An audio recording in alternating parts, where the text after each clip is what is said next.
Great. We are going to continue with another friend, Brenda Stein, Dzaldov. And Brenda wrote a book called Literacy Smarts with Jennifer that we just heard from prior to the break. And that was about using whiteboards to engage students. But as you see on the screen, she has a new book called Ready, Set, Learn that looks particularly at integration as a framework. Brenda is an administrator at the Associated Hebrew School. She's been in education for over 25 years. Brenda, that makes you old. I know. But then not very old, okay? It's old enough. And she's a great person. So ready, set, learn. Love that introduction. Thank you, Larry. So Ready, Set, Learn came out of an observation of our students who, many of them were academically capable, but they didn't have the learning skills to be successful in school. And over again, teachers would say, how do we get this kid more organized? How do we get this kid more responsible? And I'm sure as teachers you face that all the time. As well, in 2010, the Ontario Ministry came out with Growing Success, where teachers were now expected to teach and assess a variety of learning skills and work habits. And suddenly, so then that came to the forefront for Ontario teachers. Learning how to learn is life's most important skill. Tony Buzan, for anyone who knows him, is the inventor of mind mapping. You may know that instructional strategy, and studied the brain for more than 40 years. He's internationally renowned. And he says this, and it's actually up in the hallway in our school, and I wasn't sure if anyone had even noticed it, but there it is on a poster. And I think that I started to believe that that was very important, if not the most important skill in school. And then I looked to Charles Schultz to help me understand things a little bit more, because Peanuts always helps us. And in this little comic, if you can see it, Charlie Brown is telling Linus, this is a notebook I bought for a social studies project. This is a notebook I bought for an English theme. This is a notebook I bought for a biology report. And this is the notebook I bought for a geography report. And Linus says to Charlie Brown, you must enjoy doing these projects, huh, Charlie Brown? And Charlie Brown says, no, I'm just fascinated by notebooks.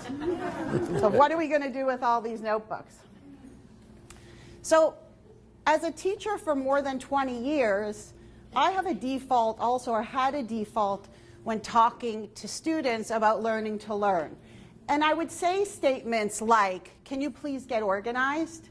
You know, you're not organized. Can you please organize your stuff, your directory? You know, we need to get this organized. Things are getting lost. I asked you to get started. Please get started. You'll need to memorize this for the test. Okay? When you hand in an assignment like this, you're not showing initiative. I expect you to show more initiative. Or today we have lots to get done in our group, so let's work productively. So what's missing there? Yeah? How to do that. How, that's right. And we say these things in classroom, well-meaning, of course, and it's the how that we need to get to. So this book is about teaching those skills and strategies to get there. The skills, which are the what, and the strategies, which are the how, that are important for learning. Our most successful learners are those that know about and use a wide range of learning skills and strategies. I'm not saying our highest achievers, I'm saying our most successful learners. But often those two things go together. So in this book, there's a chapter on knowing your learners, which is always the first thing. You need to know who you're teaching. And then I talk about teaching learning skills and strategies in the big, looking at things like setting learning skills goals, co-constructing success criteria for learning skills. How are we going to know what organization looks like? How are we going to get there? Self-assessment. So Jen and Catherine showed a little piece about self-assessment in their presentation, where the child reflects on, was I organized today? The criteria is in the assessment. Did I do these things that I know demonstrate organization? And how am I going to move closer to that? Creating anchor charts, just like you would for learning goals in your classroom. Learning skills require anchor charts as well. As students look around the classroom, to support their movement towards better learning skills, drawing on students' schema for learning skills and strategies. Just like students come to the classroom with background knowledge on content, they come to the classroom with a complex schema on all the learning skills about organization, about responsibility, about initiative. And we need to tap into that in order to move them forward. And then how to do this every day in lessons. So that's always the challenge. Is it another thing on top, or is it part of what we're doing every day, integrated in a meaningful way? In the book, I focus on organization, collaboration, initiative, and memory. And then there's a chapter on evaluating learning skills and effort. Why do you think I decided to put a piece on evaluating effort? Pardon? The growing success stuff. Definitely, right? So it's part of what we prompt students to do. It's part of what we expect. And so we need to be able to teach for it and evaluate it as well, and understand particularly how to prompt for it. Many of you would be familiar with Carol Dweck's work on growth and fixed mindset and the prompting for effort rather than intelligence. However, there's lots more that we can learn from that in order to support our teaching in the classroom. And the Growing Success document in Ontario gives us the full 5 pages of support for doing this complex work in classrooms for those of you that are Ontario teachers. So we needed a little more. So of course, as is certainly the theme of the day and the theme of teaching for sure, involving students in the process is important. So rather than telling them what they need to do, we tap into what they already know and we build from there. This is an anchor chart from one of my teachers at my school. And what she did when she was establishing routines is she gave them a piece of chart paper in groups. The students drew their own T-chart. And she said, okay, classroom rules. What do students need to do and what do teachers need to do? And look what she got. Students need to be respectful, listen to the teacher, don't interrupt or call out, raise your hand when you speak, and listen to other people's opinions and perspectives. That's what they're coming to the class with. And what does she need to do as the teacher? Make fun learning experiences, lots of group work, bracket, when needed, meaning don't make us do group work if you're just putting group work in there for no reason. Give the students a voice. Listen to students' opinions. Give a heads up before pop quizzes is the 5th one. So instead of sitting at the front and saying, these are the class rules, I know I can't phrase them in the negative anymore like we used to 20 years ago, now we're going to frame them in the positive. What about if they come from you? And when we look at these pieces and then we look at each of the areas that we think students need to be told about in schools, a lot comes from them and we can build on that.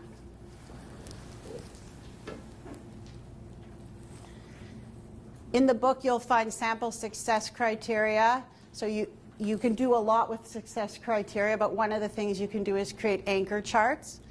And students need to have it around them all the time. The language of collaboration, organization, initiative.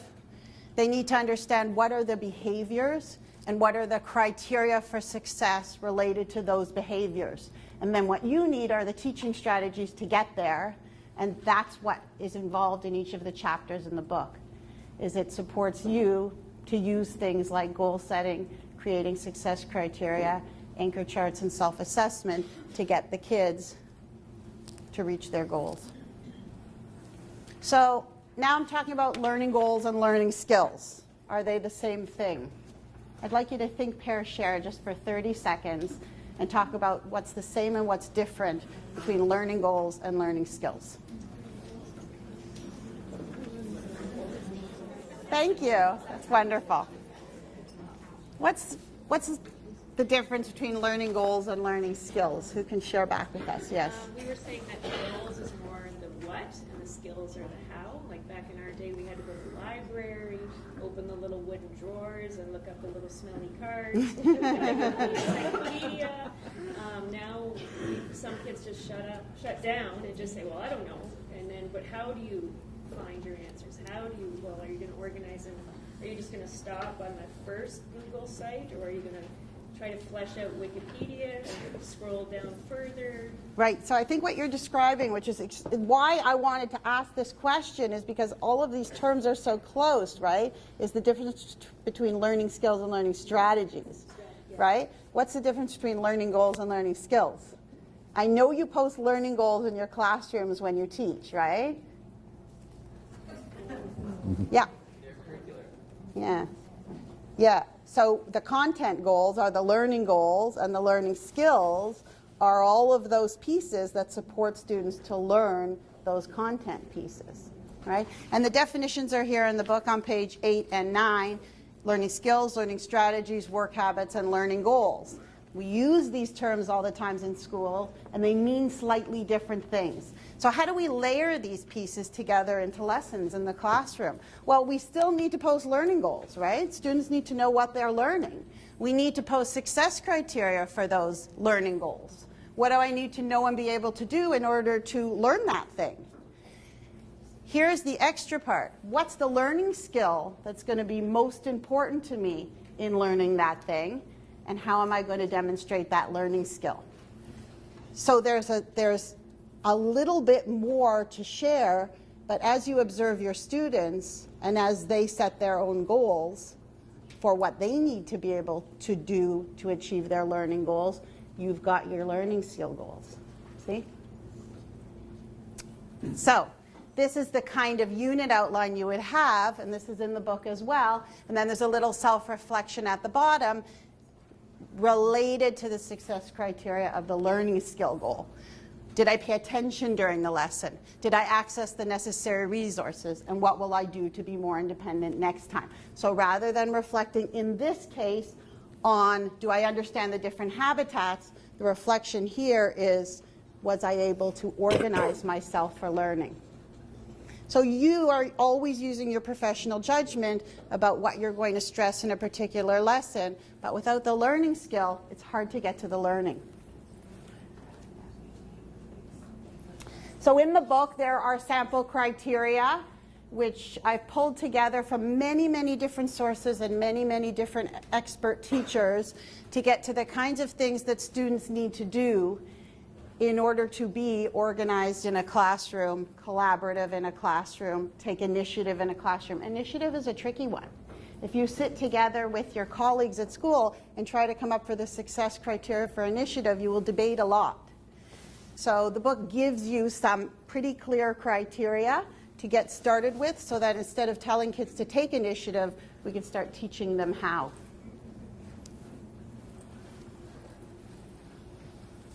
So do all students need to learn how to learn?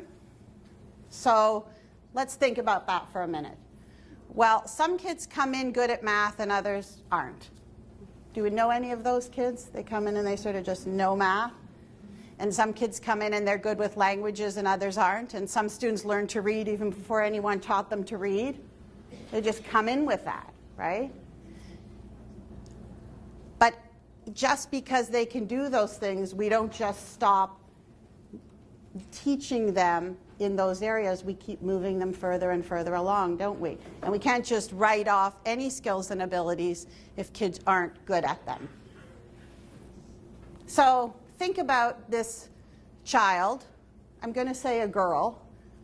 You can disagree if you like. Picture her, who comes into school every day with all her binders organized, her homework in a separate folder ready to hand in, her agenda book neatly filled with probably colored sticky notes, reminding her about upcoming tests and assignments. She always has a sharp pencil and never forgets her sheet at home. Have you ever taught her? Do you like her? We feel good about her. We don't know if we had anything to do with it, but we feel good about her. Picture another student, let's say it's a boy, who shows up to class as if he doesn't even know which class he's in. He forgot his binder, and even when he can find it, the work from yesterday is missing. Sometimes he finds it crumpled at the bottom of his bag. He doesn't remember ever receiving an agenda book. Everyone says he's really bright, but he never does any work, or he never finishes any work. After much negotiation with his teacher and his parents, his mom purchases an iPad, but he lost the charger, so it's never charged. You ever taught him? You can change the him and her however you'd like. We've all taught these kids, right? So as teachers, what do we need to do? We can't just tell kids to get better at math. We can't just tell kids you need to be a better reader. We would never think of doing that. We have kids in our class who have the learning skills and strategies, and they're going to move ahead in that. And you're going to teach them more for pieces like initiative, collaboration, and help them to support the others. And then you're going to teach the ones who don't have those skills to get them so they can learn to learn. And as teachers, we have to understand the learning skills and strategies that are important for success with any task. Not every single learning skill or strategy is important for every task you assign, but certain ones are crucially important, such as collaboration when you're asking students to work together in groups. They have to know what that means. And we teach the skills or strategies that our students need at that time and give them a chance to practice until they're independent. The book is filled with teachable moments, but it changes your mind frame a little bit when you're thinking about teachable moments for learning skills. So, for example, experienced teachers will know that when students are waiting in line to move to another class or activity, sometimes we'll ask them a quick fact question or do some mental math. You know, what's 3 plus 5? What's 8 plus 7? What's 2 times 6? Just as they're waiting in line, we're going along the line, and we're just using that time productively. Let's say, though, that we do that activity, and then instead of just getting the answer, we ask them, how did you remember? So what are we targeting there? We're targeting, right, the learning skill of being able to remember, and that's important in schools. Of course, anything that we teach and report on, we have to assess and evaluate. And we do report in Ontario on learning skills and work habits. And so how do we do that? In the book, the last chapter is filled with success criteria and particular kinds of rubrics around organization, initiative, collaboration. Sometimes it's just the success criteria that you can play with however you like by sharing with students in various ways. And sometimes I've given you the full rubric, but it's all there in the book to support you to teach the students what they're aiming for. Self-reflections and assessment as learning ideas are in this chapter as well. Little slips you can give them, little cards you can give them, little ways of having them reflect on their learning skills and how they're reaching their goals, and support for goal setting with co-created success criteria.